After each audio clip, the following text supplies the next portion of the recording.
अस्सलाम वालेकुम नाजरीन, मैं हूं आपका मेज़बान पीर उमैर। उम्मीद आप सब खैरियत से होंगे और आप देख रहे हैं big I house of view. 16 दिसंबर 2014 एक ऐसा सानिया पेश आया जिससे हजारों माओं के बच्चे शहीद हो गए।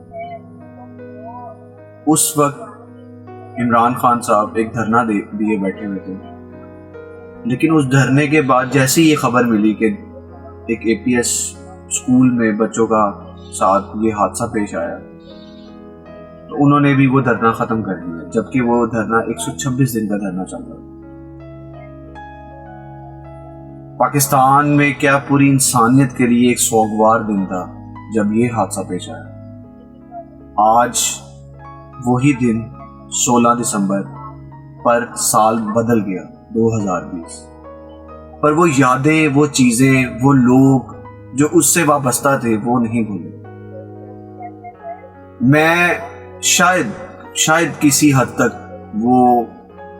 वो सदमा, वो दर्द, वो लम्हा महसूस कर सकता हूँ शायद, लेकिन मैं ये समझता हूँ कि जिस माँ पे वो वक्त बीता होगा ना, वो आप में से क्या कोई भी नहीं वो उस दर्द को महसूस कर सकता।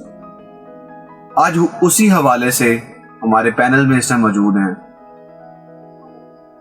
ड्रामा इंडस्ट्री का बहुत बड़ा नाम खलील रहमान कमर साहब, उसके साथ मीडिया इंडस्ट्री का बहुत बड़ा नाम राय साकिब, और एज अ एंकर आजकल आप उनको देख रहे हैं कि उनकी बहुत सारी वीडियोस यूट्यूब पे मिल जाती हैं। एक प्रोग्राम भी करते हैं जीएनएन पे क्लैश के नाम से। One and only Imran Khan साहब हमारे पैनल में मौजूद हैं। मैं इन तीनों से सवाल रखता हूं। सवाल एक ही है, वो ये है कि एपीएस से पाकिस्तान को क्या नुकसानात हुए, और एपीएस जैसे मसले से जो ये मसला पेश आया था उस दिन, उस हादसे से हम दोबारा पाकिस्तान को क्या पूरे दुनिया में इस हादसे से हम कैसे बचा सकते हैं सब। तो मैं सबसे पहले अपना सवाल खलील रहमान कमर साहब से रखूंगा कि सर आप मुझे ये बताएं कि ये एपीएस जो हमारा हादसा था, इससे हम कैसे, आप इसको कैसे देखते हैं। मेरी जिंदगी में सबसे बड़ा अलमिया है कि मेरे मुल्क में इतना बड़ा हादसा हुआ और मकरू, घटिया और बेशरम दुश्मन ने मेरे बच्चों पर वार किया, और मेरी बदकिस्मती की ऐन उस दिन हुआ जिस दिन मेरी बर्थडे थी। तो ये मेरी यादाश्तों में ज़्यादा दाखिल हो गया है। मुझे मेरी तकलीफ़ आज के दिन खुशी की बजाय तकलीफ़ बढ़ जाती है और मैं इस दुख में चला जाता हूँ। सवाल ये है कि ये एक अजीब सा फ़िक्रा है कि जुमला है, या एक अजीब सी ख्वाहिश है कि ऐसे किसी साने से कैसे बचा जा सकता है। यह हमें अल्लाह ही बचाएगा। जब हमारे अपने ही हमारे ऊपर वार करते हैं, जब हमारे अपने ही कलमा पढ़ने वाले दूसरे मुल्कों से पैसे लेकर हमारे बच्चों की जानें लेने पर तुल जाते हैं, तो ये तय करना मुश्किल हो जाता है आयशा कि इनसे बचा कैसे जाए। दुआ कीजिए कि हमारा दुश्मन इतना गैरतमंद हो जाए, इतनी शर्म आ जाए उसको कि वो हमारे बच्चों पर वार ना करे। Thank you very much sir. आप जो कहते हैं बिल्कुल सही फरमा रहे हैं। हम पूरी इंसानियत का ये दर्द है, पूरी इंसानियत का गम है, इसीलिए आज इसको जो है हम ब्लैक डे के तौर पे मना रहे हैं, क्योंकि ये दर्द और जख्म ये उस हिसाब से भरा पड़ा है। मैं किस बच्चे का नाम लूं, मैं किस माँ का नाम लूं, किस क्या कुछ हुआ वहां पे। मैं राय साकिब साहब से कहूंगा कि सर आप इसके बारे में क्या कहेंगे कि ये एपीएस का जो हादसा था, क्या ये पाकिस्तान के लिए का हादसा था या ये इंसानियत का हादसा था। देखिए जी, एपीएस का वाक़या से सिर्फ पाकिस्तान का नुकसान नहीं हुआ था, एपीएस के वाक़े से पूरी इंसानियत का नुकसान हुआ था, पूरी दुनिया का नुकसान हुआ था। बच्चे फूल होते हैं और फूल हर बाग का हिस्सा होते हैं, اور وہ ایک اس طرح کا واقعہ ہے کہ وہ پوری دنیا میں آپ کہیں پر بھی بیٹھے ہو، اگر آپ انٹرنیشنلی ٹریول کرتے ہیں، آپ پوری دنیا میں کہیں بیٹھے ہو تو پاکستان کا بڑی بدقسمتی سے ایک تعارف APS بھی بنا تھا. اور مسلم، نان مسلم، پاکستانی، نان پاکستانی، جہاں جہاں کہیں بھی APS کا ذکر ہوتا ہے، یقین مانیں آج بھی ہر آنکھ اشک بار ہوتی ہے. اس میں سے جو تھوڑا سا ایک وہ ہمارے سیکیورٹی ادارے جو اس ٹائم پہ وار آن ٹیررزم فرنٹ فٹ پہ لڑ رہے تھے، اور اس میں ان کی قربانیاں آج بھی سیلیوٹ ہے فار آل دیٹ.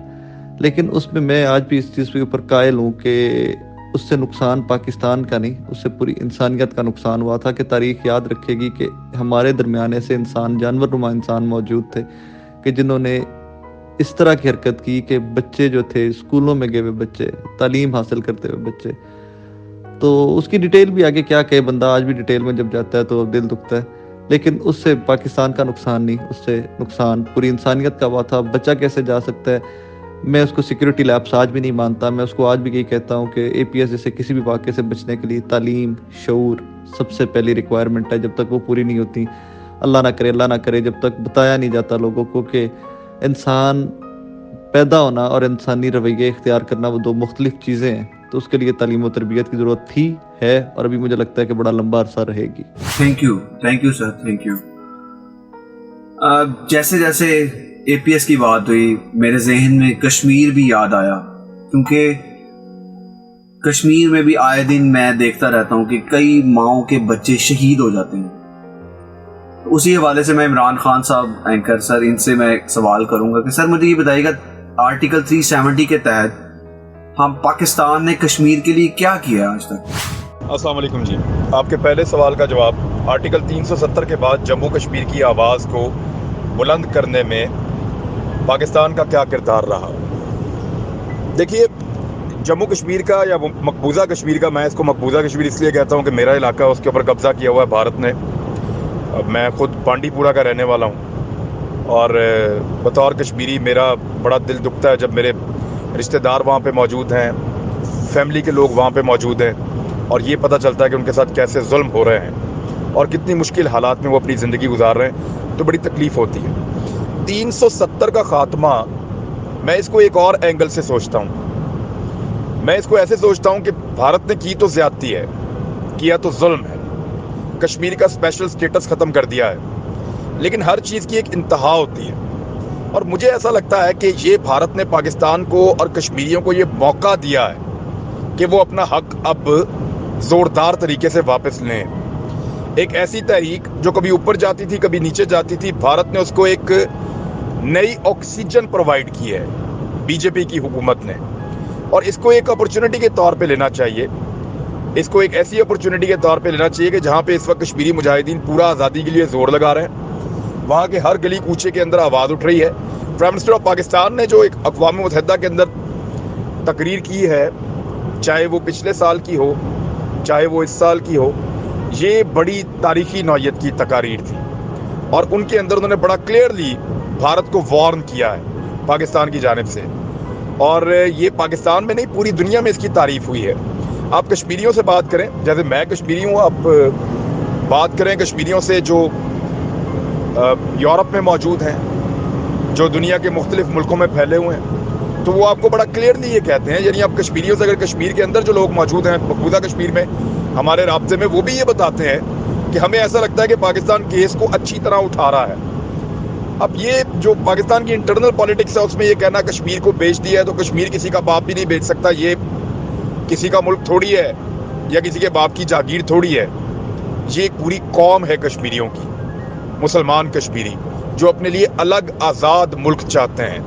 وہ یہ چاہتے ہیں کہ ان کو آزادی ملے، وہ پاکستان کے ساتھ جڑیں، چاہے وہ اب الگ سے آزاد ہو جائیں، کوئی بھی طریقہ ہو، لیکن وہ انڈیا کے چنگل سے، بھارت کے قبضے سے نکلنا چاہتے ہیں. تو اس کے لیے وہ کام کر رہے ہیں. پاکستان کا رول بہتر ہے، لیکن میں پھر کہوں گا کہ مزید بہتری کی گنجائش ہے. پاکستان کو بہت کچھ اور کرنا تھا جو پاکستان کو کرنا چاہیے. یعنی میں مثال کے طور پہ 2-3 چیزیں پوائنٹ آؤٹ کر دیتا ہوں. نمبر 1 تو پاکستان کو جتنے بھی اپنے ڈپلومیٹس ہیں، ان سب کے اندر ان کو ٹریننگ اسپیشل کروا کے ان کو یہ کہا جائے کہ دنیا کے اندر وہ اس کے اوپر بات کریں.